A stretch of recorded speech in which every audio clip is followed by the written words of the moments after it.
Hindi short hand की practice dictation 80 शब्द प्रति मिनट गति से डिक्टेशन 5 सेकंड में शुरू होगी।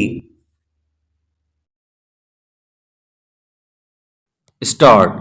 महोदय, मैंने परमाणु परीक्षण पर अपने शुरुआती लेख में लिखा था कि दूर थानेदार चाहे घर का ही क्यों ना हो, सहायक सिद्ध नहीं हो सकता।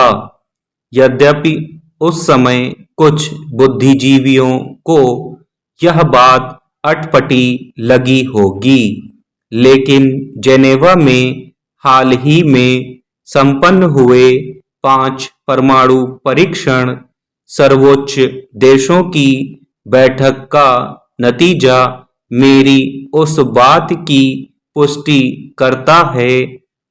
चीन की अध्यक्षता में संपन्न इस बैठक में यह फैसला लिया गया कि कश्मीर भारत और पाकिस्तान के बीच एक परस्पर मुद्दा है, जो कि दोनों को मिल बैठकर निपटा लेना चाहिए। यह सच है कि चीन पाकिस्तान को लगातार सहायता पहुंचा रहा है। यह भी सच है कि यह सहायता कश्मीर में भारत के विरुद्ध इस्तेमाल की जाती रही है। सच यह भी है कि पाकिस्तान का परमाणु और मिसाइल कार्यक्रम चीन की सहायता पर ही निर्भर रहा है और रहेगा। फिर भी चीन कश्मीर के मुद्दे पर स्वयं को मध्यस्थ के रूप में कभी प्रस्तुत नहीं करता। पाठक सोच रहे होंगे कि आखिर यह कैसी पहेली बुझाई जा रही है, यानी यह कैसा विरोधाभास है।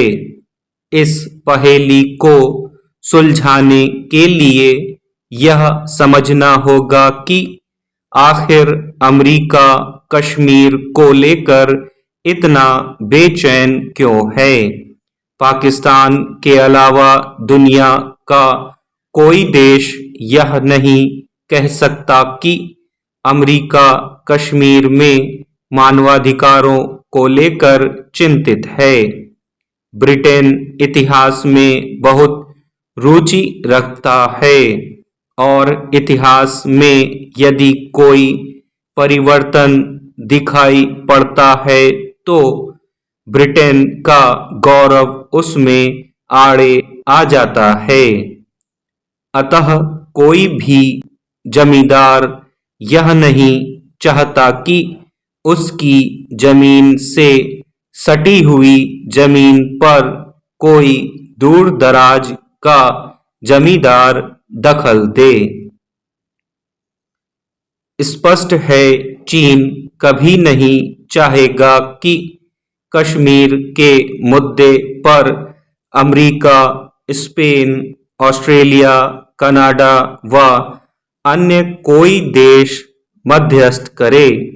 यदि इतना दूरदराज का कोई देश कश्मीर में कोई हस्तक्षेप करता है तो यह भारत के पड़ोसी देश को भी प्रभावित कर सकता है। चीन इस बात को जानता है। फ्रांस और जर्मनी को इसलिए शामिल नहीं किया गया कि कश्मीर के मुद्दे पर उनकी कोई रुचि नहीं है और ये दोनों देश कश्मीर को भारत पाकिस्तान का परस्पर मुद्दा मानते रहे हैं। चूंकि संयुक्त राष्ट्र के 5 स्थायी सदस्यों में से 3 इस मुद्दे पर एक मत हैं, इसलिए अमेरिका को भी कश्मीर के मुद्दे पर मध्यस्थता का लालच छोड़ना पड़ेगा। महोदय, हमारे वर्तमान रक्षा मंत्री ने हाल ही में लोकसभा में एक प्रश्न के जवाब में कहा कि चीन म्यांमार को जासूसी नेटवर्क स्थापित करने में सहायता कर रहा है।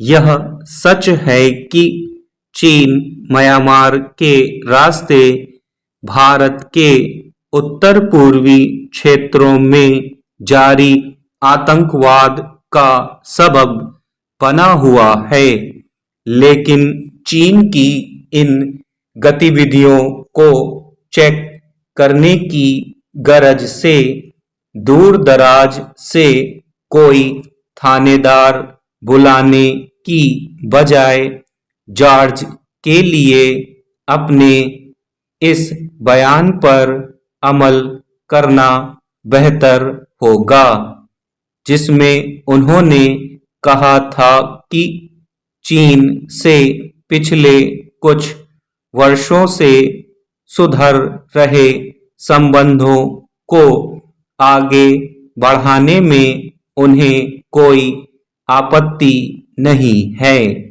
उधर अमेरिका के पूर्व राष्ट्रपति श्री कार्टर ने क्लिंटन प्रशासन की निंदा की है कि अमेरिका को भारत पर रोक लगाने से पहले सोचना चाहिए था, लेकिन महत्वपूर्ण यह नहीं कि अमेरिका में इस मुद्दे पर दो राय हैं, बल्कि महत्वपूर्ण यह है कि यह दूसरी राय इतना इंतजार करने के बाद उभर कर क्यों आई।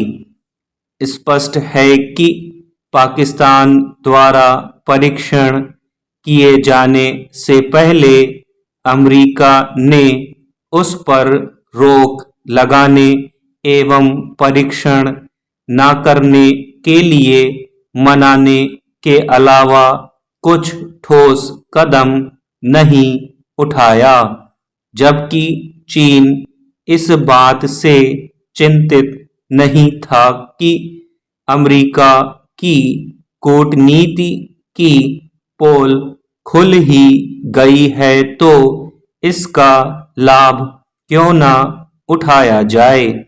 अतः पाकिस्तान ने लगातार परमाणु परीक्षण करने के ठीक बाद कश्मीर का मुद्दा उठा दिया।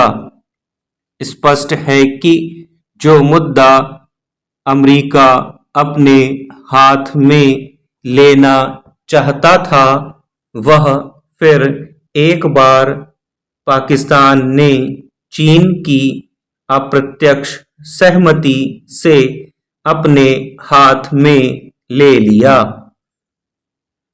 अब भारत सरकार के पास वही लौटने के सिवाय कोई चारा नहीं था जहां से हम चले थे। इसलिए प्रधानमंत्री ने बयान जारी कर दिया कि भारत पाकिस्तान से बातचीत के लिए तैयार है।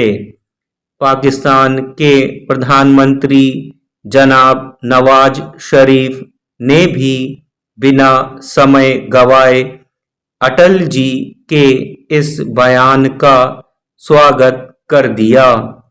यह अलग बात है कि दोनों ही देशों के विपक्षी दल यह अटकल लगाते रहे कि यदि लौटकर वहां आना था तो फिर यह ताल क्यों ठोकी जा रही थी। इस बीच कांग्रेस की अध्यक्षा सोनिया गांधी ने भी बयान जारी कर दिया था कि कांग्रेस राष्ट्रीय मुद्दों पर भाजपा सरकार का समर्थन करेगी। यह इस बयान का इतना महत्व नहीं जितना कि इस बयान के जारी किए जाने के समय का महत्व है।